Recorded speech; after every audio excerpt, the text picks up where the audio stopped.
प्यारे बच्चों, नमस्ते। कक्षा 11वीं में यदि हमने कॉमर्स लिया है तो हमारी बुक का नाम है व्यवसाय अध्ययन, अर्थशास्त्र, हिंदी, इंग्लिश और मुख्य जो हमारा विषय है उसका नाम है पुस्तपालन एवं लेखाकर्म, जिसे अंग्रेजी में बुक कीपिंग एंड अकाउंटेंसी कहा जाता है। बुक कीपिंग का हिंदी में मतलब देखा जाए तो पुस्तकों को रखना।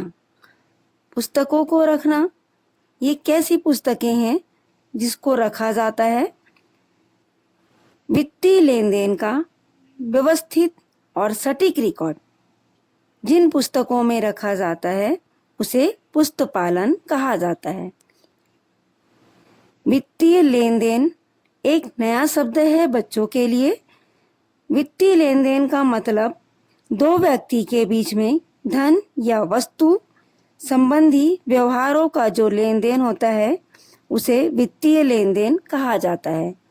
जैसे सामान का खरीदना, सामान का बेचना, सेवा देना, खर्च करना, आय कमाना, ये सारे वित्तीय लेन देन के उदाहरण हैं। वित्तीय लेन देन नगद या उधार हो सकता है। जब हम एक दुकान में किसी सामान को खरीदने जाते हैं तो हम सामान नगद भी खरीदते हैं, उधार भी खरीदते हैं। अर्थात वित्तीय लेन देन मौद्रिक और अमौद्रिक दोनों ही हो सकता है। जब हम दुकान में सामान नगद खरीदते हैं तो हमारा लेन देन नगद लेन देन माना जाता है, हमारा सौदा नगद माना जाता है। और जब हम यही कार्य उधार करते हैं तो हमारा सौदा उधार माना जाता है। अब मैं आपको बता रही हूँ बही खाता को रखने के या पढ़ने के उद्देश्य क्या हैं। तो इसका पहला उद्देश्य है वित्तीय लेन देन का व्यवस्थित तरीके से रिकॉर्ड रखना, ताकि भविष्य में जब हमें इसकी आवश्यकता हो तो यह आसानी से उपलब्ध हो सके।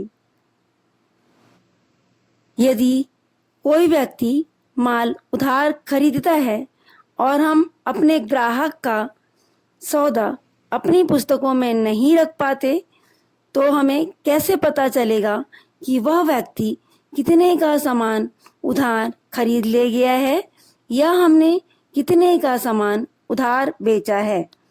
इस तरीके से किसी भी लेन देन का लेखा अपने लेखा पुस्तकों में रखने से वह सुरक्षित हो जाता है। इसका दूसरा उद्देश्य वित्तीय स्थिति का निर्धारण आसानी से किया जा सकता है।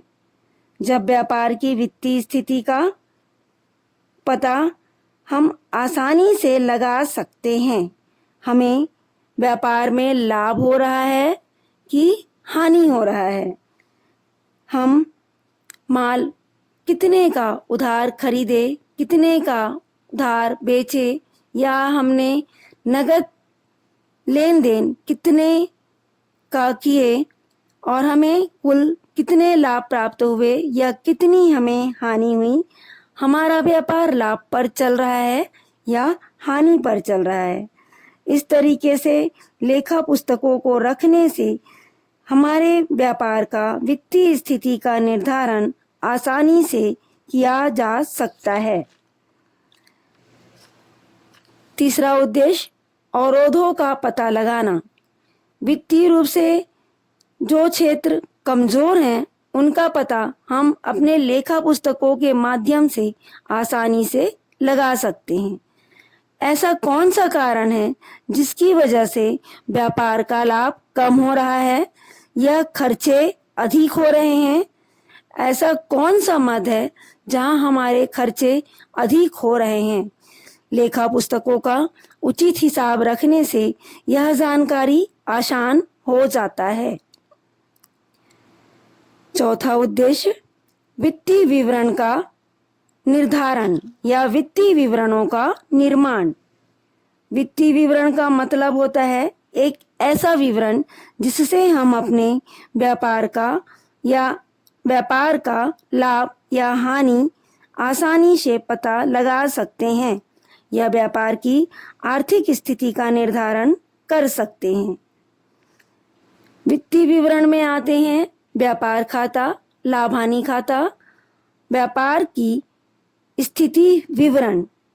स्थिति विवरण व्यापार की आर्थिक स्थिति का निर्धारण करता है। लाभ हानि खाता व्यापार में होने वाले शुद्ध लाभ या हानि का निर्धारण करता है।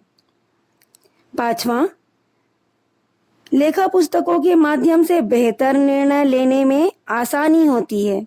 व्यवसाय का मालिक और प्रबंधक को बेहतर निर्णय लेने में मदद करने के लिए वित्तीय जानकारी लेखा पुस्तकों के माध्यम से प्रदान होता है। तो बच्चों, मैंने आपको आज बताया कि बही खाता क्या है, बही खातों को रखने या पढ़ने का उद्देश्य क्या है।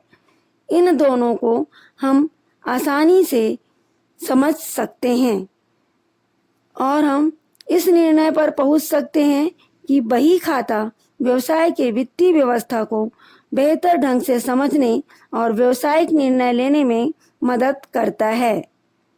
बच्चों, यदि आपको आज के मेरे इस विषय में कोई भी सवाल पूछने हो तो आप ज़रूर पूछ सकते हैं। मैं आपको अपने अगले लेक्चर में फिर मिलती हूँ।